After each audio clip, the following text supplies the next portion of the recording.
परमात्माय नमः।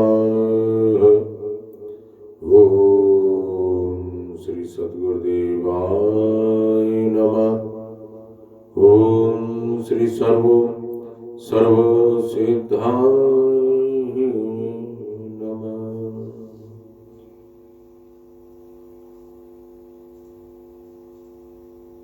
क्रोध से कैसे बचा जाए, इस अग्नि से कैसे बचा जाए, इस क्रोध से कैसे बचा जाए।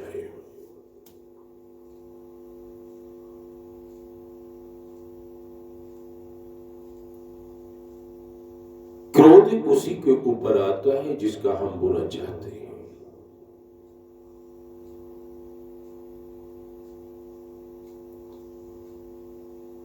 और जहां क्रोध आता है पहले उसी का नाश करता है, दूसरे को तो बाद में कष्ट पहुंचाता है।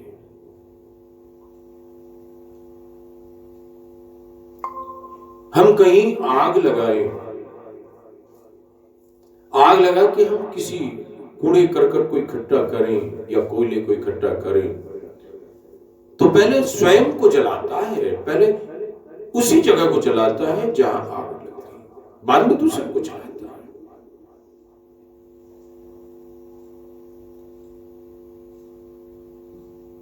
तो ऐसे ही हम जब किसी का अनिष्ट चाहते हैं, बुरा चाहते हैं, तब क्रोध भड़का लेता है। लेकिन उसको शांत करने का भी कोई उपाय है। मौन, शांत रहना, उस परमात्मा के ध्यान में हो जाए कि परमात्मा तू ही जान।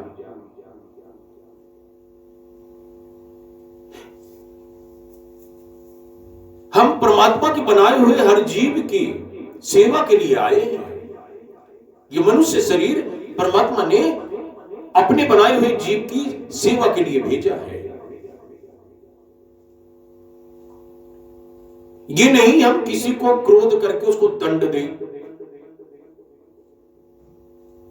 किसी का अनिष्ट चाहे, किसी का बुरा चाहे, किसी को बद्दुआएं दें।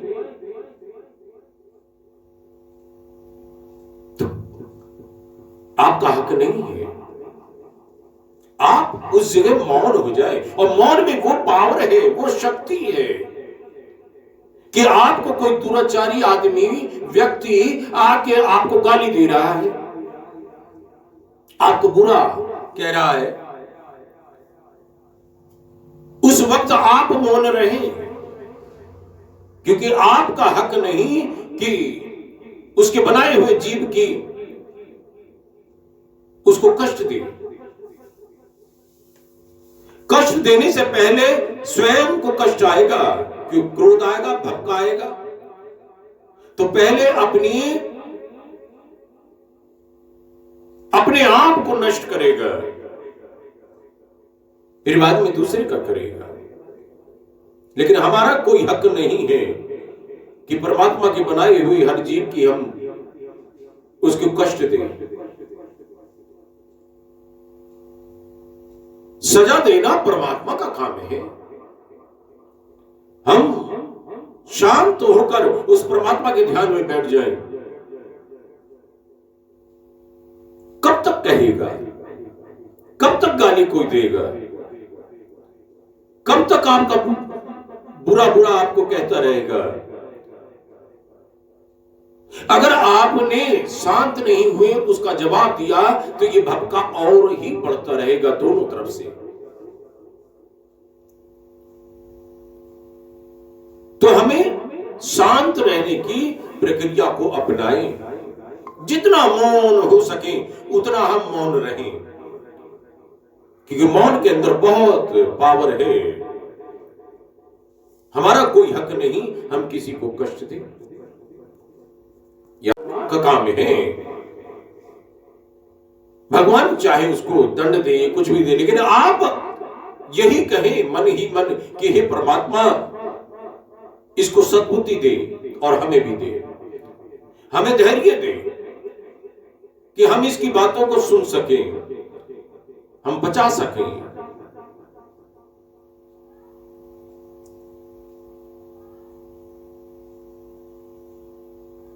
अपने हृदय का नाश करते हैं। वो क्रोध ऐसा होता है, वो फिर किसी को नहीं देखता, जो उसके बीच में आया उसको जलाता ही चला जाता है। पहले तो अपने हृदय का नाश करते हैं, अपने मन के, अपने भाव को सब बिगाड़ देते हैं। जब क्रोध आता है तो भाव भी आपका बिगड़ गया, आपके विचार बदल गए, आपका देखने का नजरिया बिगड़ गया, आपकी बुद्धि काम नहीं करती, सब बिगड़ गए, यहां तक कि आपका शरीर तक बिगड़ गया।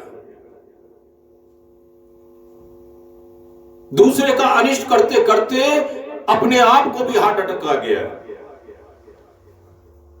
तो हम दूसरों को करने से पहले अपने आप को सोच लें कि हम किसको कह रहे हैं। हम परमात्मा की बनाई हुई उस जीव, उस आत्मा को कह रहे हैं, तो ये परमात्मा को लगा ना। तो हम अपने मुख को, अपनी वाणी को, अपने भाव को, अपने विचार को, अपने नजरियों को हम शांत रखें, और जितना शांत रहेंगे उतना आपको बल मिलेगा। ये काम परमात्मा का है, सजा देना, क्या करना क्या नहीं करना, लेकिन आपका काम है उसके लिए दुआएं मांगना, शांति भाव से रहना और दूसरों को भी शांति प्रकार से रहना दें।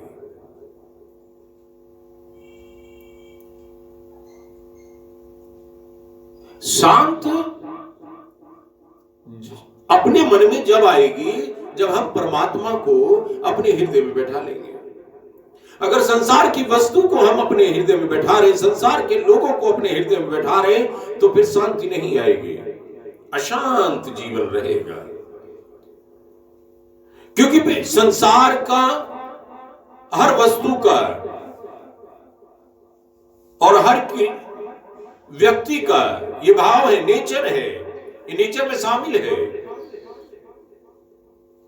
कि बिना स्वार्थ के आपके पास आएगा नहीं।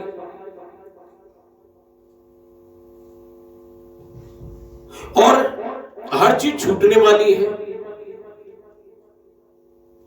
इस संसार के व्यक्ति से स्नेह करोगे तो दुख ही दुख मिलेगा,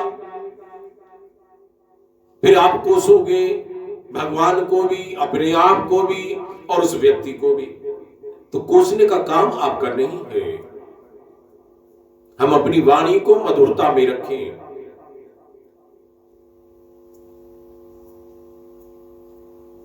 अगर मधुर भी भाषा नहीं हम कर पा रहे हैं तो हम शांत रहने की प्रक्रिया को अपनाएं, अभ्यास करें। हर काम में अभ्यास है, बिना अभ्यास के कुछ नहीं होगा। कि मन आपको तो वहीं ले जाएगा जहां आपका भी अनिष्ट हो और दूसरे का भी अनिष्ट हो। क्योंकि प्रकृति के साथ है, तो हमें अभ्यास करना पड़ेगा। जब भी क्रोध आए, कुछ नहीं, तो एक संत कहते थे कि हमारे कोई एक सत्संगी प्रेमी थे और उसकी शादी हुई तो अपने ससुराल में गए और उसकी सास बड़ी उल्टी मिली। जब देखो जब उसको गाली देना, जब देखो जब उसको उल्टा सीधा कहना, और वो बहू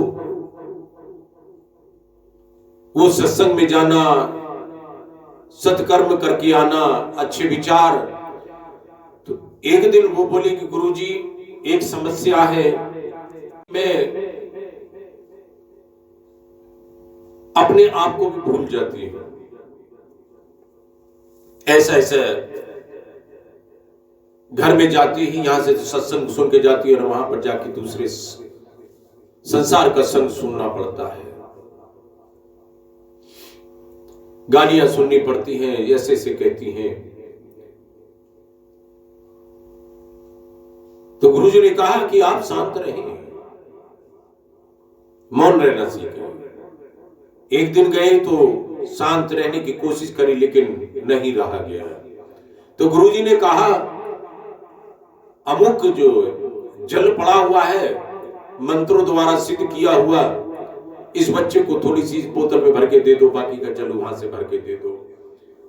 तो उस बच्ची से बोला गया कि जब भी तुम्हारे घर में कोई झगड़ा करे, कुछ भी करे, आप इसे सिद्ध किया हुआ पानी जो है अपने मुख में डाल ले, और उस पानी को जो है जब तक वो गाली देती रहे आप अंदर भी ना गटके, उसको पिए ना और बाहर भी ना थूके, आप उसी मुख में रखें जितनी देर भी आपको सुनाए। ऐसा करते करते करते करते अभ्यास। तो सास बोली कि मैं इतनी इसको गाली देती हूं, सब कुछ करती हूं, लेकिन ये बहू कुछ बोलती नहीं, वो शांत रहना सीख गई। फिर आई, सत्संग में गई तो महाराज जी बोले कि आप कैसा है? कह लगे महाराज जी अब काफी शांति है, घर में वो भी बदल चुकी हैं। तो वो पूछ रही कि तू इतनी शांत कैसे हुई? कि ऐसे ऐसे मैं अपने सत्संग में जाती हूँ और वहां गुरुजी ने सिद्ध किया हुआ जल दिया था, तो वो जल खुद भी मांगने लगी। तो गुरुजी ने वो कोई सिद्ध किया हुआ जल नहीं था, वहीं से बोला कि एक इस बोतल इसको भी दे दिया जाए। तो कहने का मतलब है उनका भाव था, उनको बदलना था। अगर उसके मुख में पानी नहीं जाता तो कितनी देर तक वो शांत रहती, कुछ ना कुछ तो जवाब देती। और जब मुख में पानी है, ना अंदर गटका गया और ना कुल्ला किया गया। अब गुरुजी ने तो बोला है कि आप उस पानी को ना तो पिएंगे ना कुल्ला करेंगे, आप अपने मुख में रखें जितनी देर तक वो बोलती रहे। अब बोले तो बोले कैसे? बोले तो पानी बाहर आए और अंदर लिए जाए तो गुरुजी ने मना किया है। तो इस प्रकार से उसको करते करते एक अभ्यास हो गया, वो शांत प्रक्रिया में हो गई और उसके अंदर जो बल मिला धैर्य का, वो शांति का। तो हमें हर चीज में अभ्यास करना पड़ेगा, बिना अभ्यास के कुछ नहीं होगा। कोई भी कार्य करें बिना अभ्यास का कुछ नहीं होता। जब संसार का कोई भी काम अभ्यास के बिना नहीं होता, ये तो अध्यात्म है। तो क्रोध से हमें कैसे बचें, क्रोध से कैसे जीता जाए, ये सरल उपाय है। और नहीं तो आप अपने आप को सबसे पहले जलाएंगे, दूसरे का तो बुरा जब करेंगे, कि दूसरे का अनिष्ट चाहते चाहते कहीं पहले ही अटक ना जाए। तो क्रोध से हम शांत रहें, अभ्यास करें रोज।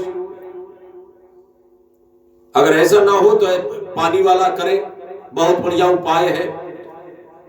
तो हर घर में कोई ना कोई व्यक्ति बोलता रहता है, तो उसका जवाब ना दें, उस चीज का जवाब दें जो कुछ मांग रहे हैं, कुछ सलाह कर रहे हैं, उस चीज का करें।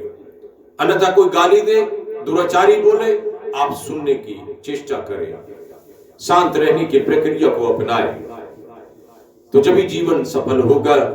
नहीं तो संसार में तो ईंट पत्थर बहुत हैं, कांटे बहुत हैं, कीले बहुत पड़ी रहती हैं, उससे बच के चलना होगा हमें। तो कीलों का, ईंट पत्थर का कहने का भाव है, संसार के लोग आपको दुराचारी की तरफ बहुत जल्दी खींचेंगे और आपका मन भी उधर ही भागेगा। उसका काम है कूड़ा करकट उठाने, मन का काम यही है। तो मन को हम परमात्मा में अभ्यास लगाएं, परमात्मा सत कार्य में लगाएं, ये शरीर को हम दूसरों की सेवा में लगाएं। यही मेरा आज का संदेश है। और कीर्तन का समय हो रहा है, इस पे अमल करें, अपने आप को बदलें। कोई बदले या ना बदले, हमें स्वयं बदलना है। पर हम गलती यही करते हैं कि हम अपने आप को ना बदल के हम बच्चों को बदलना शुरू करते हैं। हम अपने आप को परमात्मा की तरफ गमन करने के लिए तो नहीं होते तैयार, हम बच्चों को पहले लगाने लगते हैं। पहले अपने स्वयं को बदलो। स्वयं जब अपने आप से प्रेम करेगा तभी तो दूसरे से कर पाओगे। तो आप आप स्वयं को तो बिगाड़ रहे हैं और दूसरों को कह रहे हैं कि परमात्मा में लगिए। पहले स्वयं अपने पर अपनाए, पहले उसका भी वक्त आएगा, वो भी लग जाएगा। जिस दिन पुण्य जागृत हुआ, जिस दिन महापुरुष को मिलना होगा, वो अपने आप आ जाएगा। तो चिंता और भय, शोक ना करें, क्योंकि हमने उसको इतना सताया था तो वो अब हमें सता रहा है।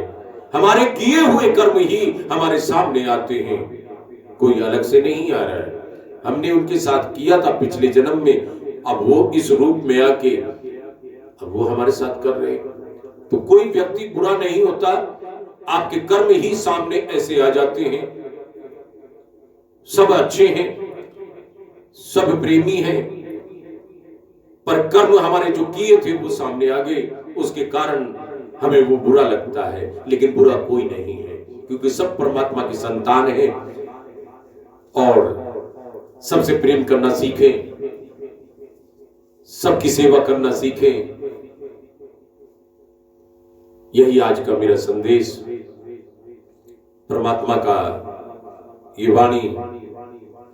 और अब कीर्तन का समय हो रहा है, तो हम कीर्तन करें।